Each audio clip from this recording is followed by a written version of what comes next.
Hola, bienvenidos al podcast de Selvita. Mi nombre es Juana del Águila y en este episodio vamos a tratar el tema Cadenas Invisibles, trata de personas y su relación con la violencia en niños, niñas y adolescentes.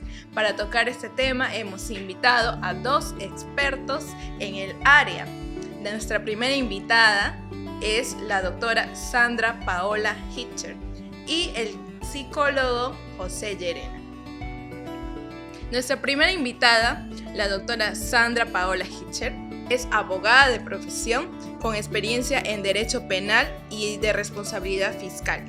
Se inició ella en el 2001 como asistente de juez en la Corte Superior de Justicia de Loreto y desde ese entonces ha adquirido conocimientos y habilidades y experiencia que le ha permitido ser designada en septiembre del 2015 como fiscal provincial de la Fiscalía Especializada en Delitos de Trata de Personas de Loreto, en donde se desempeña hasta la actualidad.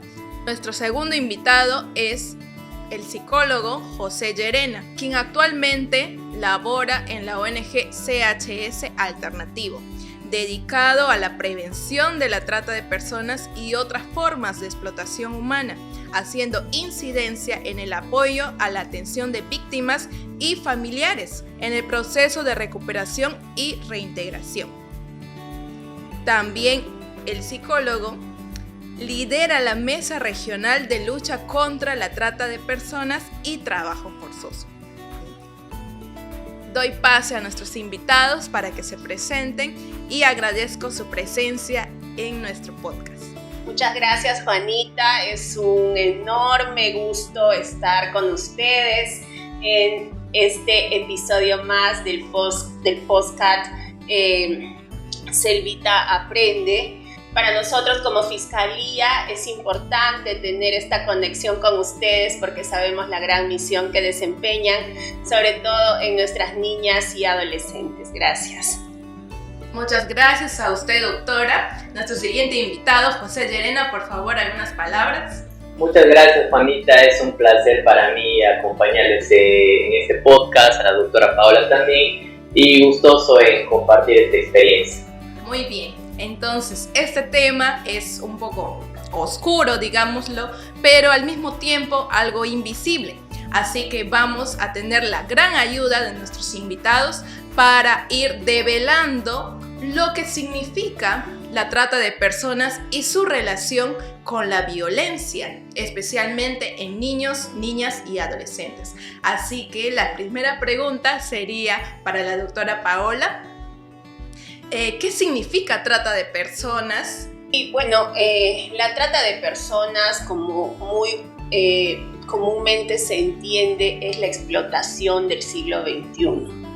Es la forma de instrumentalizar, de cosificar a un ser humano, no verlo como un objeto, como una mercancía, no verlo a este ser humano como una persona con derechos, sino verle a esta persona como una mercancía a la cual tú puedes anularle sus derechos y instrumentalizarla en cualquier tipo de explotación, ¿no? La trata de personas tiene varias conductas, ¿no? Mucho se ha confundido que la trata es la propia explotación. Sin embargo, la trata de personas son esos actos previos a la explotación. Por ejemplo, la captación, ¿no? La captación de la persona a través de diferentes modalidades. En nuestra región, una de las modalidades más frecuentes en la actualidad son las redes sociales, ¿no? Esas anuncios de trabajo, por ejemplo, donde se ofrece grandes cantidades de dinero a las jóvenes, el hecho de modelaje y que les van a pagar una cierta cantidad, o también pues esos anuncios que están en el periódico, o el cuento del enamoramiento, ¿no? Que se conoce a veces a una persona que te dice vamos a vivir a mi ciudad, que yo te voy a dar muchísimas cosas más.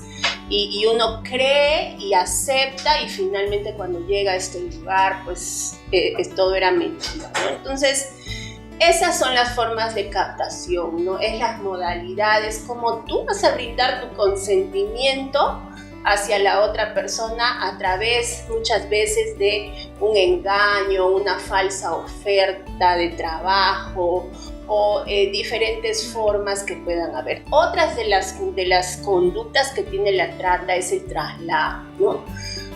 Trasladarle a una persona de un lugar a otro, es decir, llevarla desde Iquitos hasta Punchana, de Iquitos a Lima, de Iquitos a Colombia, de Iquitos a la triple frontera, ¿no? Entonces, la trata no tiene barreras. Ese traslado, ese simple hecho de llevar a una víctima, para nosotros, como delito de trata, ya se configura, ¿no? Por eso es que es importante que las personas sepamos reconocer esto y denunciar, no esperar a que esa víctima luego del traslado sea explotada, sino en ese mismo instante que esa víctima puede estar siendo captada, puede estar siendo transportada o trasladada, se da el delito.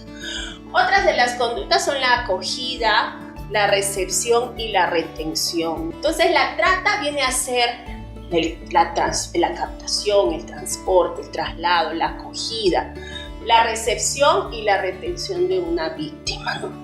¿Con qué finalidad?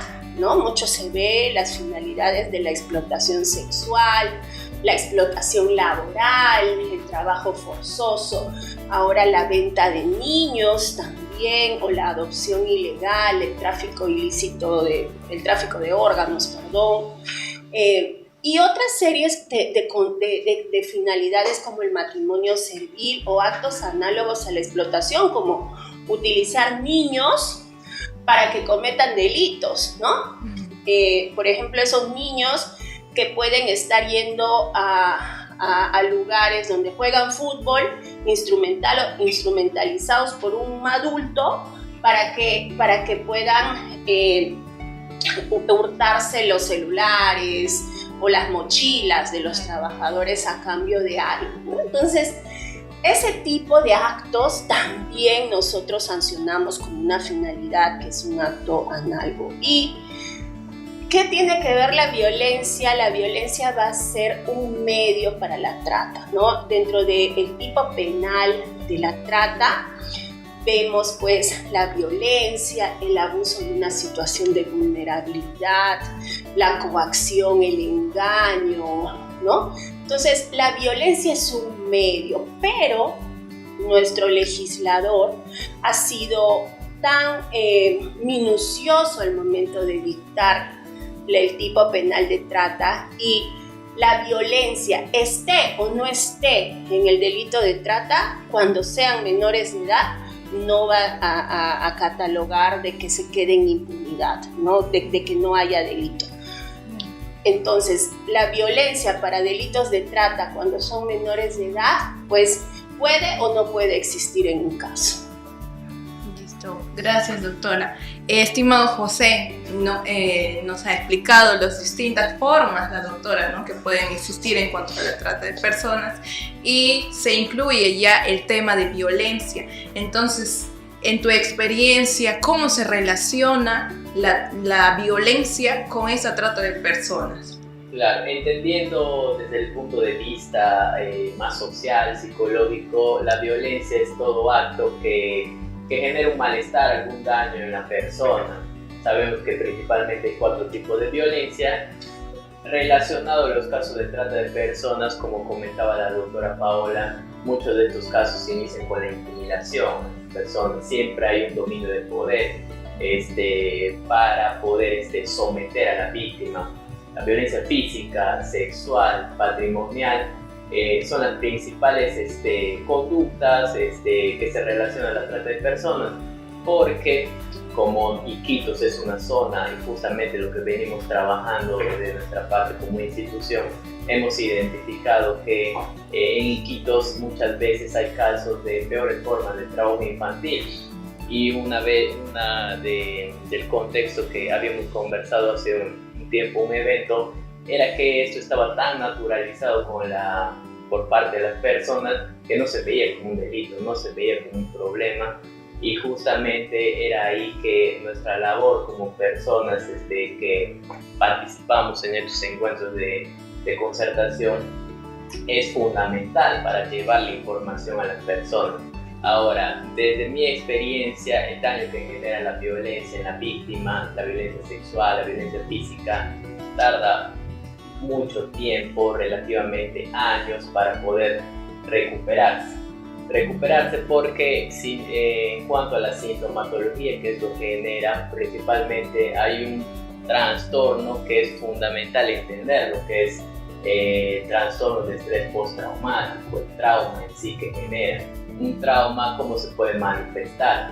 Se puede manifestar con pesadillas, que no pueden dormir las personas, se puede manifestar con las conductas evitativas. Por ejemplo, si en un lugar a esta persona le han explotado sexualmente, no va a poder ir por la misma dirección ya tal vez hasta que lleve terapia. Hay investigaciones que se hacen y justamente en ese tipo de pericias también hay que tener mucho cuidado, porque a veces las víctimas de violencia, trata de personas, no experimentan esta sintomatología cuando son rescatadas, y muchas veces dicen no, pero entonces no hay ninguna afectación psicológica. Hay investigaciones sobre el trauma complejo que muchas veces hace que esta persona, esta víctima, las mismas sintomatologías pueden reflejar posterior a 5 o 10 años. O sea que siempre va a haber una afectación emocional, psicológica, y ni decir social, por la estigmación que les da, ¿no? Tienen problemas para conseguir trabajo, tienen problemas para ser reinsertadas educativamente también. Peor aún si los compañeros muchas veces se han enterado de la noticia, ¿no? Ya puede ser víctima de burlas. A veces los profesores también, como no están muy enterados en este tema, no tienen la experticia para poder trabajar con ellas diferenciadamente. O sea, es un trabajo muy arduo en cuanto a la problemática de la violencia en sí, de la afectación que genera este problema, y obviamente que está relacionado a la trata de personas con todas las modalidades y finalidades que la doctora ha explicado. Y José, ¿existe algún protocolo en cuanto a lo que estás mencionando, como un seguimiento a esa persona que le han rescatado, digamos, ¿no? Le han rescatado y luego que presenta en 5 años, en 10 años, ¿existe algún protocolo de identificarlo en ese momento? Claro, existe protocolos que van ya de la mano de una ley, que tanto la fiscalía, la policía y otras entidades pertinentes lo hacen adecuadamente. Pero personalmente lo que yo puedo identificar, el problema no es en la identificación del delito en sí. Hay mucha problemática, creo yo, en el tema de la reintegración de las víctimas. Muchas de las personas terminan en los CARs especializados en todo su proceso de recuperación.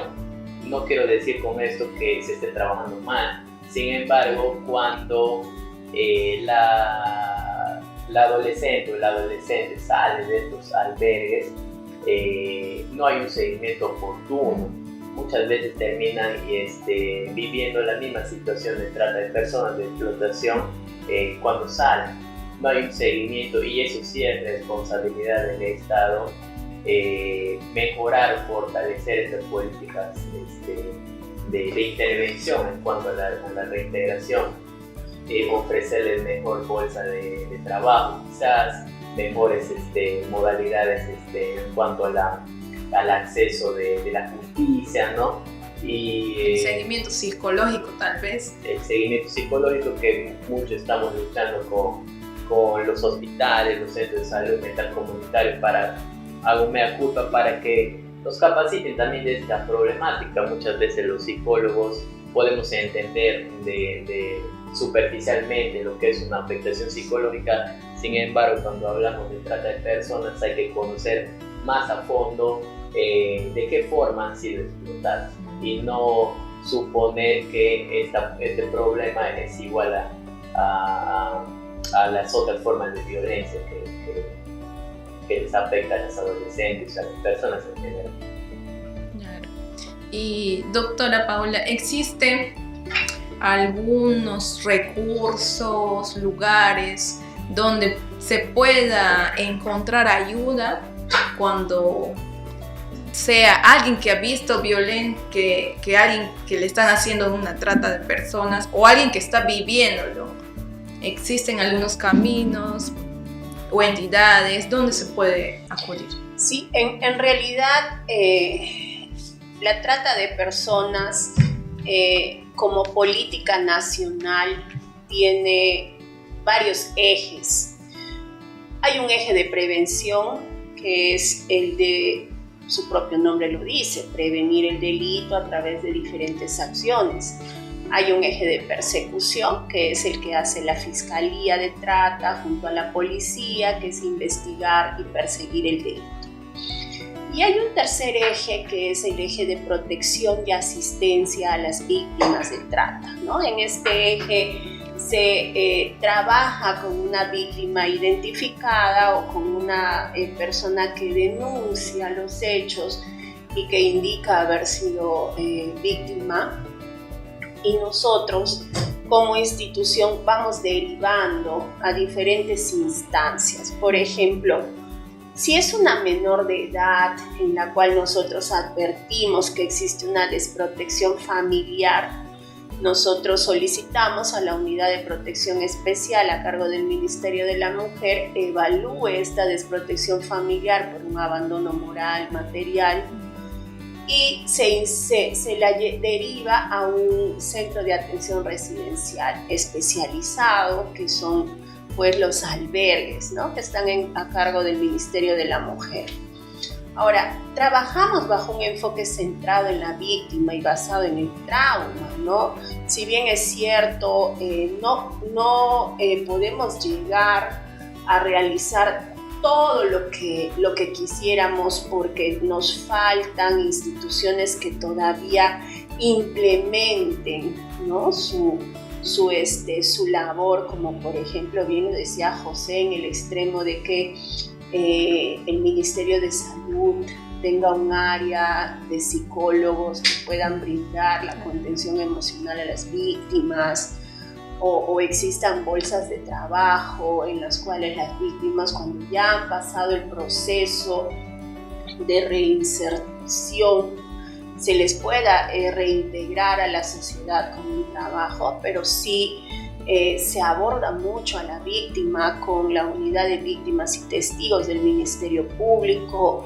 con otras organizaciones no gubernamentales como CHS Alternativo, por ejemplo, que tiene incluso programas en los cuales las víctimas pueden ir desarrollándose, ¿no? Nuestra idea fundamental como autoridades que perseguimos el delito es primero poner a buen recaudo a una víctima.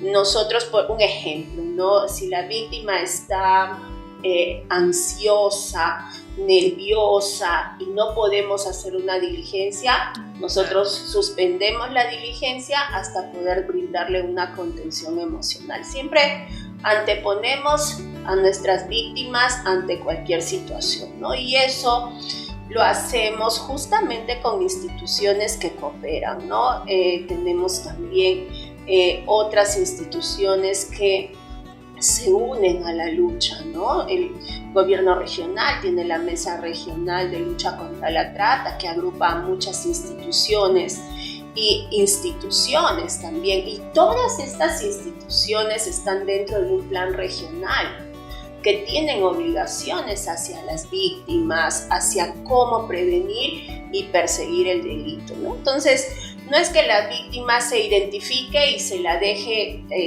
a lo que ella. Incluso nosotros hemos dictado medidas de protección cuando hemos advertido que los tratantes han vuelto a llamarlas, ¿no? En el extremo, por ejemplo, de que una víctima nos reportaba que el tratante incluso le había mandado una solicitud de amistad a una red social. Entonces, ¿qué hacemos nosotros como fiscalía?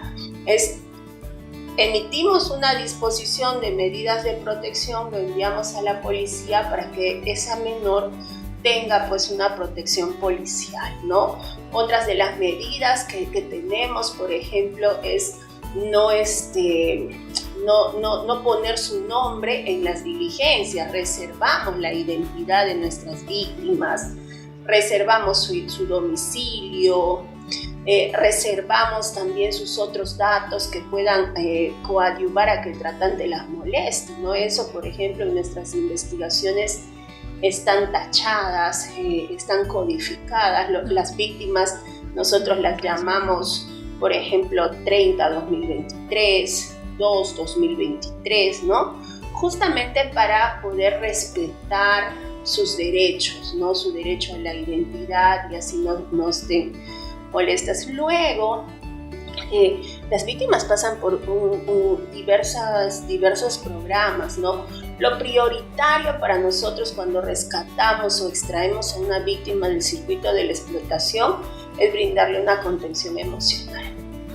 Luego de la contención emocional, cuando ya advertimos que esa víctima está tranquila, se evalúa el hecho de que retorne al colegio con un acompañamiento profesional, que pueda reintegrarse a sus ocupaciones habituales, que no se sienta cohibida, ¿no? O porque a veces la familia también no entiende sobre el delito y perjudica que esa víctima pueda aceptar que ha sido víctima, porque hay víctimas que no se aceptan víctimas y ahí también hay que trabajar con eso. Nosotros como Ministerio Público trabajamos también bajo un enfoque pues centrado en la víctima y coadyuvamos a que la víctima pueda generar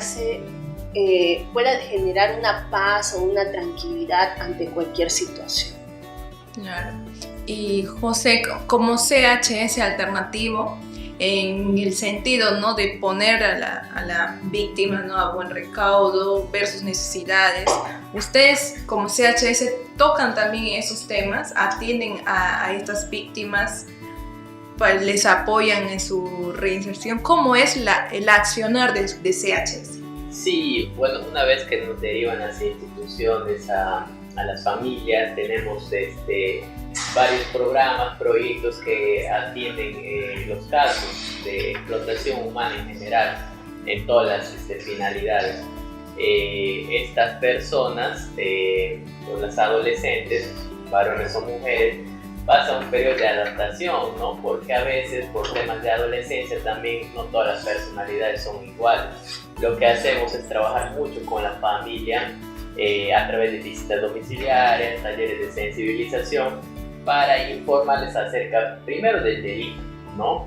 Del delito, porque como decía la doctora, muchas veces muchas de las adolescentes no saben que han sido víctimas, no conocen todas las modalidades, las finalidades, y es muy probable que sean proclives a ser víctimas nuevamente. Sobre todo ahora en la explotación sexual de niños, niñas y adolescentes en línea a través de las redes sociales, ¿no? Vemos casos que hay muchas de las chicas que comentan, por ejemplo, que dicen: yo tengo 3.000 amigos en Facebook, 2.000, ¿no? Y cuando pongo una foto me mandan solicitud, me ponen like y me ofrecen dinero. Muchas de esas cuestiones se comentan. Y a veces los padres no están muy informados acerca del funcionamiento de una red social, que no reciben ningún tipo de soporte. Y es a nosotros que nos preguntan, ¿no?, ¿qué puedo hacer? ¿Qué le voy a decir? O muchas de las chicas se sienten también intimidadas por eso. Una vez que pasan este periodo de adaptación, ya nosotros lo que hacemos es acompañarles en su proceso, primero de recuperación, Hay algunas que necesitan más tiempo para recuperarse emocionalmente, afectivamente, mientras que otras es mucho más fácil que se reintegren socialmente, educativamente. Eso es otro punto muy importante, no presionar a las personas para, si ella pudo en 3 meses, tú también tienes que poder en 3 meses, ¿no? Trabajamos con talleres psicológicos del proyecto de vida, para que ellas proyecten qué quieren hacer de acá a 6 meses, a 1 año, cómo lo piensan hacer. Tenemos programas también de empleabilidad y emprendimiento, donde si algunas personas o familias tienen un perfil para poder tener un emprendimiento, también les podemos entregar una subvención económica, haciendo el acompañamiento obviamente y dándoles todas las herramientas que necesitan. De esa manera nosotros tratamos de mejorar la parte social. Sin embargo, tenemos muchas limitaciones acerca de lo que tú comentas, ¿no?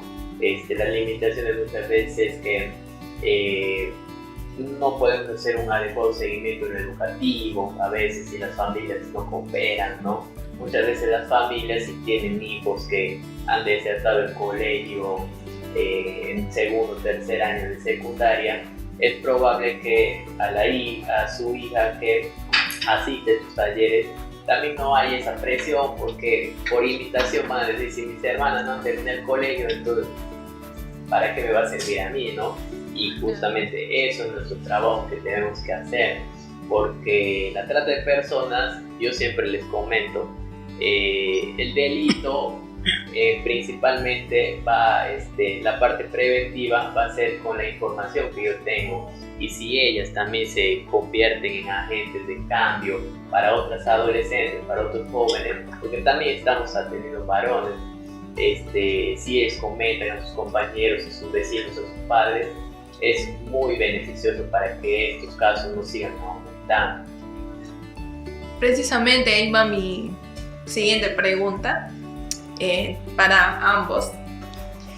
¿Cómo podríamos hacer un loretano de a pie, una loretana de a pie para aportar a disminuir o a darnos cuenta? Porque personalmente ha sido un tema que lo he venido descubriendo durante mi vida en el activismo.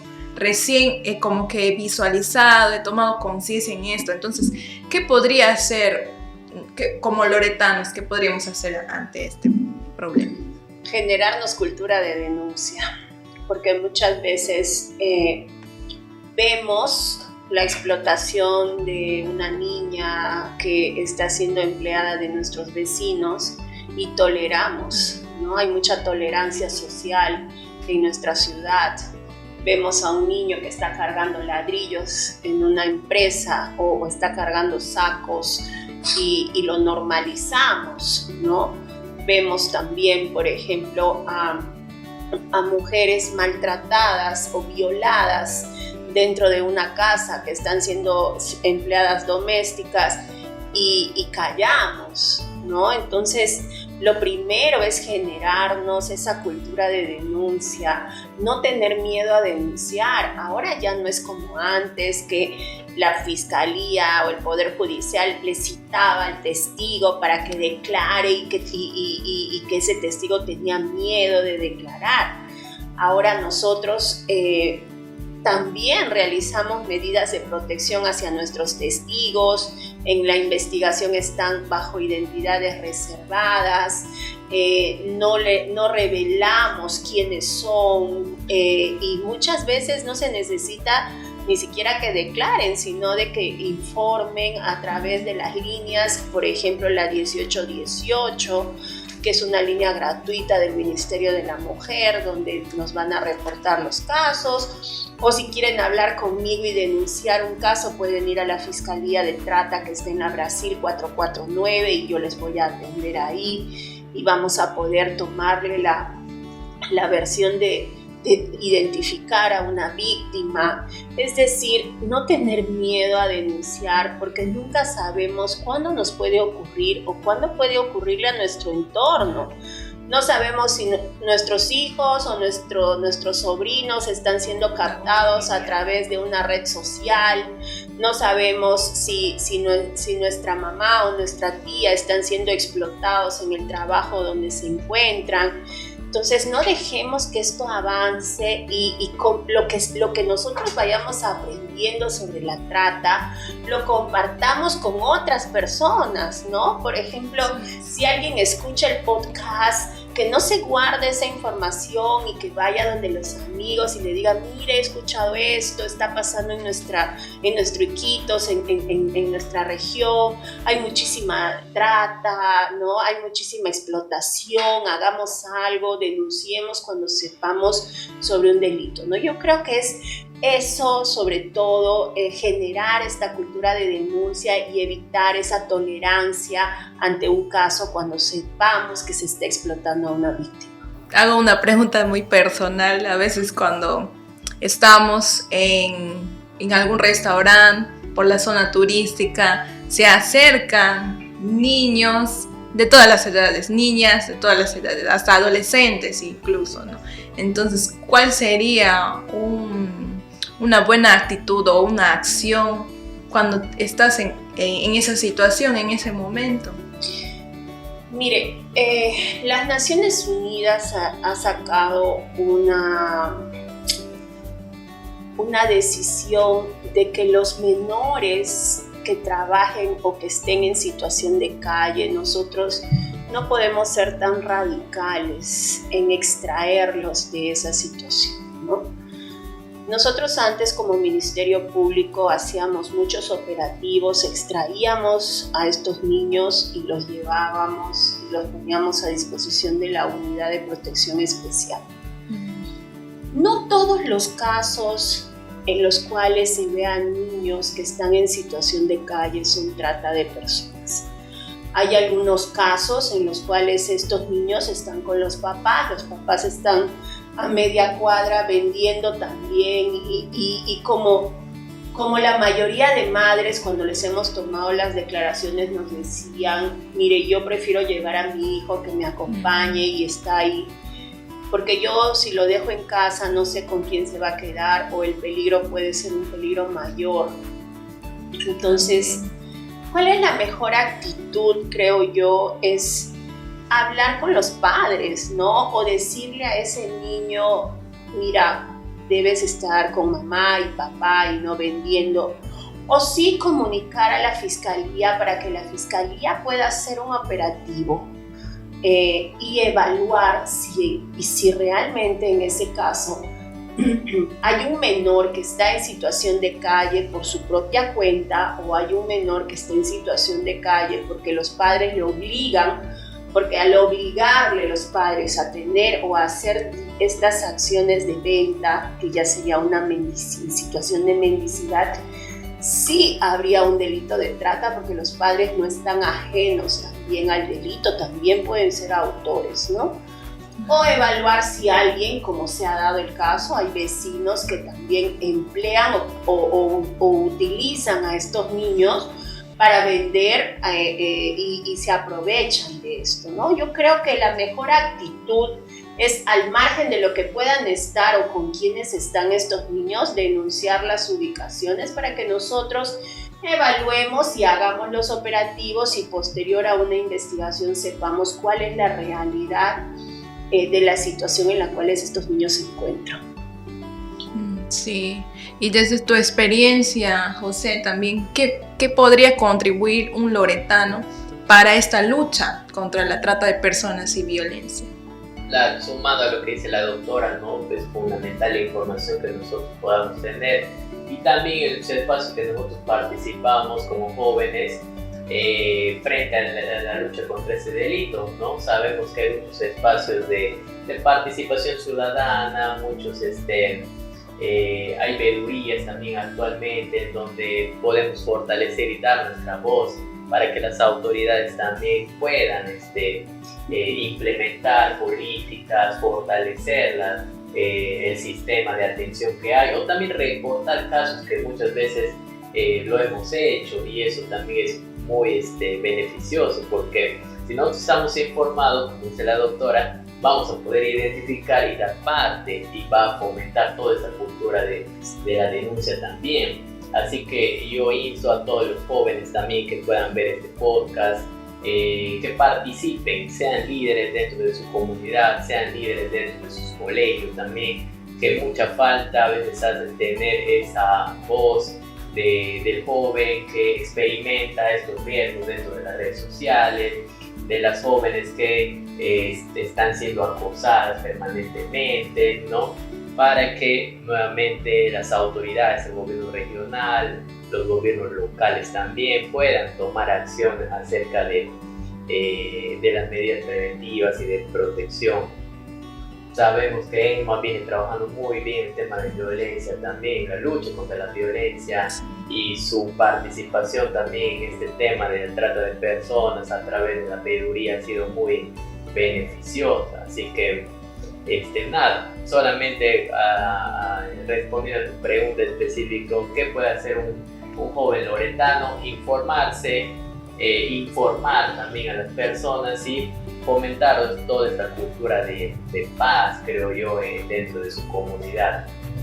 Claro, sí, así es, todos podemos sumar, ¿verdad? Y una pregunta ya un poco más personal, creo yo. ¿Cuál ha sido esa motivación o inspiración para que decidan de alguna u otra forma ser especialistas ustedes en esta área y trabajar en esto? ¿O ha ocurrido algún momento, no sé, que les hizo despertar y dijeron, no, este es mi camino, quiero hacer algo frente a esto? Si nos pueden comentar ambos. Sí, bueno, humildemente yo no me considero especialista.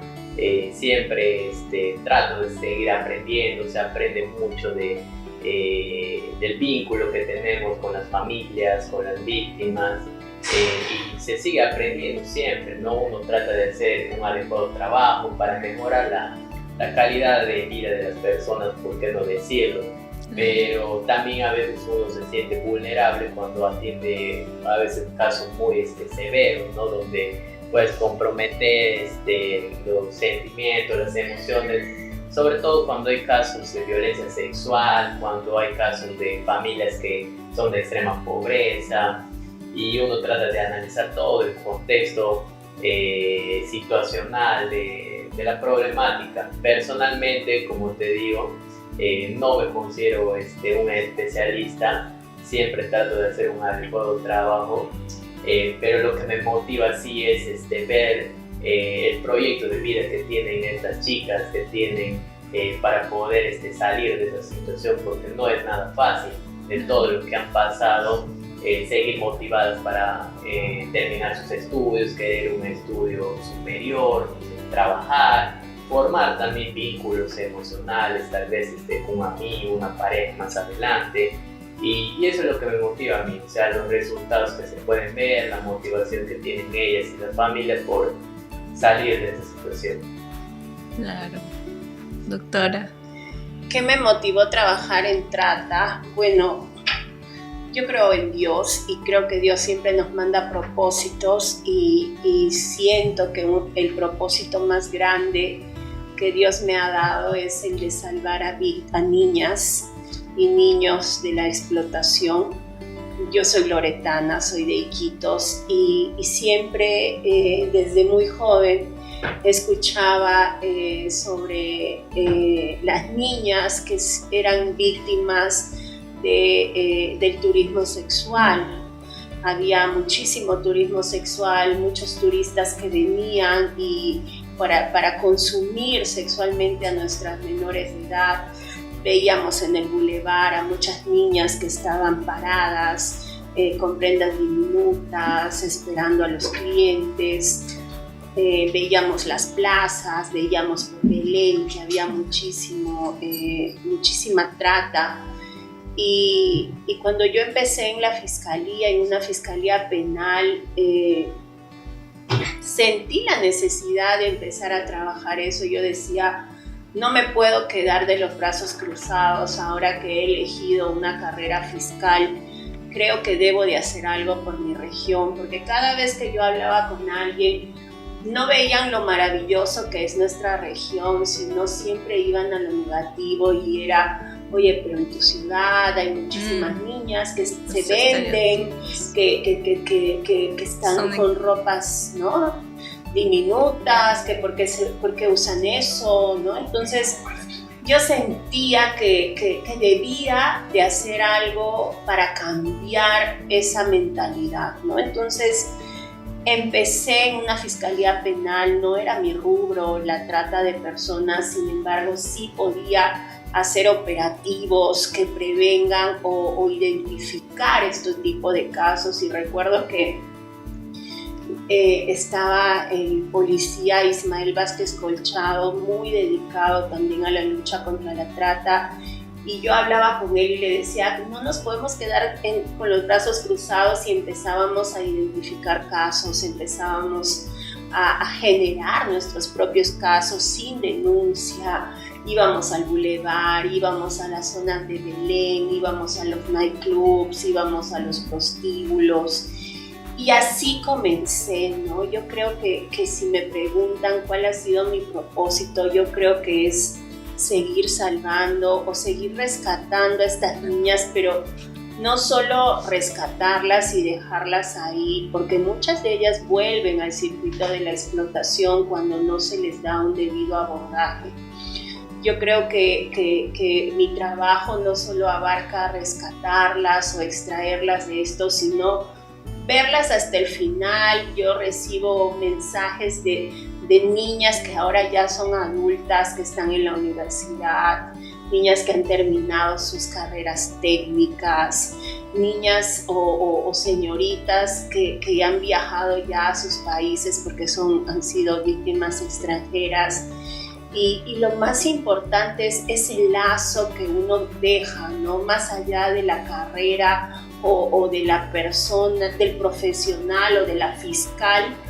Yo creo que el hecho de que yo genere empatía con estas niñas hace que mi trabajo sea mucho más bonito, porque siento que ellas ven en nosotros un reflejo a lo que ellas pueden llegar a desafiar en este mundo donde los malos tienen que caer, ¿no? Y para eso estamos personas que necesitamos seguir luchando, no solo para rescatar, sino hacer justicia con sentencias que van hasta los 25 años, como ya tenemos personas que están en la cárcel por haber explotado a nuestras niñas. Y así es, doctora. En esta lucha tenemos que estar organizados, tenemos que estar cooperando, ¿no? Así como ya lo mencionó José, ENMA es parte también de la mesa de la lucha contra la trata de personas, ¿no? Y pues siempre hemos estado ya en contacto, tomando más conciencia como esta cadena invisible que atrapa a nuestras niñas, a nuestros niños, a las adolescentes y especialmente a mujeres, ¿no? Tengo entendido que el 75% de las víctimas son mujeres, no sé si me pueden corregir de repente, y de estos la mayoría son niños y adolescentes entre 0 años y 17 años. Sí, en realidad, Juanita, ahora antes decían que el rostro de la trata es un rostro de mujer adolescente. Siempre lo mencionaban porque solo todos volteaban a mirar a la víctima que era explotada sexualmente y no volteaban a ver a la víctima que podía ser explotada laboralmente, ¿no? Y que eran víctimas varones. Entonces yo podría inclinarme a decir que esa percepción de que la mayoría de víctimas son mujeres, en su parte sí hay mayor cantidad de víctimas mujeres, pero los hombres también son víctimas, y eso debemos de aclararlo, ¿no? Porque muchas veces el hombre dice, no, ¿yo qué voy a ser víctima? No lo reconozco. Mi hombría, mi machismo, ¿qué voy a decir? Que me estoy cansando o que están explotando. No hay forma. Ese mito debemos de romper, porque la trata afecta a mujeres, a hombres, a niñas, a niños, a adolescentes mujeres, adolescentes hombres, a la comunidad LGTBIQ+. Entonces nos afecta a todos, ¿no? Y creo que todos debemos de internalizar esta situación y denunciar, no temer, ¿no? Para eso estamos nosotros, las autoridades, para defenderlos, para poder trabajar bajo un enfoque de reserva de identidad, enfoques centrados en la víctima. No teman denunciar, al contrario, ¿no? Hagan que este delito no sea invisible, se evidencie. Y ese trabajo es un trabajo de todos. Así es. Emma tiene un papel importante, por ejemplo, en la actualidad, de poder ir identificando en el empoderamiento que hace a todas nuestras niñas, ir identificando los casos de trata para poder pasarnos a nosotros, ¿no? Entonces, una persona dice, bueno, pero ¿yo qué voy a hacer, no? Si yo no sé nada. Puedes saber, de repente tu hijita en el colegio te está contando que hay una niña que la están explotando o que está siendo empleada doméstica de una familia. O puede que hayas visto la vecina que se ha traído a una señora que la está explotando y la deja con llave y no la deja salir. O puede que haya un vecino que se ha ido a trabajar a la madera y que ha regresado y que nunca le pagaron porque le dijeron que le iban a vender la madera y después recién le iban a pagar, ¿no? O puede que un niño esté cargando huevos desde las 4 o 5 de la mañana y ese niño deje de ir al colegio por ir a hacer este trabajo. Entonces, ¿nos vamos a quedar callados ante esa situación? Creo que no, porque finalmente cualquiera puede ser víctima de este delito y sobre todo nuestros niños no pueden. Y ahora, mucho hemos normalizado, ¿no? Y decimos, ¿pero qué? Pues es cargar huevos, ¿no? Pero es que tenemos que percibir que el problema no radica en ese momento, pero si ese niño tiene una actividad riesgosa, peligrosa, nociva para su salud, imagínense si un año hace un trabajo así, ese niño va a empezar a tener problemas lumbares. Si esa niña que está trabajando en un bar y que toma licor todos los días, imagínense de aquí a un tiempo, ¿cómo va a estar su hígado? Entonces, a veces los problemas no se dan o no son perceptibles en ese momento, sino después. Y eso es la trata de personas, es silencioso. La trata de personas opera con encantos, ¿no? Y nosotros debemos de ir desmitificando esos mitos de que yo acepté el trabajo y ahora yo tengo que aceptar las condiciones. Como no, apechugar, digamos. Nadie debe apechugar un maltrato, nadie debe apechugar una falta de pago, ni nadie debe apechugar una retención de documentos porque me debes, porque yo te di para que tú vengas para el pasaje y ahora como yo te di para que vengas a trabajar conmigo y pagué tu pasaje y te compré ropa, ahora yo me quedo con tu DNI. Esas cosas no. Esas cosas son alertas de que hay un delito de trata. Así es, precisamente esas cosas era lo que queríamos escuchar, doctora y psicólogo José, porque son a veces cosas invisibles o normalizadas que uno ni por aquí, como decimos, ¿no? Entonces, de repente quieren comentar algo de próximas actividades, metas, objetivos o actividades sobre todo, ¿no? En referente al trabajo en trata de personas. José. Sí, bueno, venimos trabajando ya actualmente con el grupo de la Veeduría Mirada Ciudadana contra la Trata de Personas, en donde hay muchos jóvenes, adolescentes también, voluntarios que vienen trabajando el tema de la prevención de la trata de personas.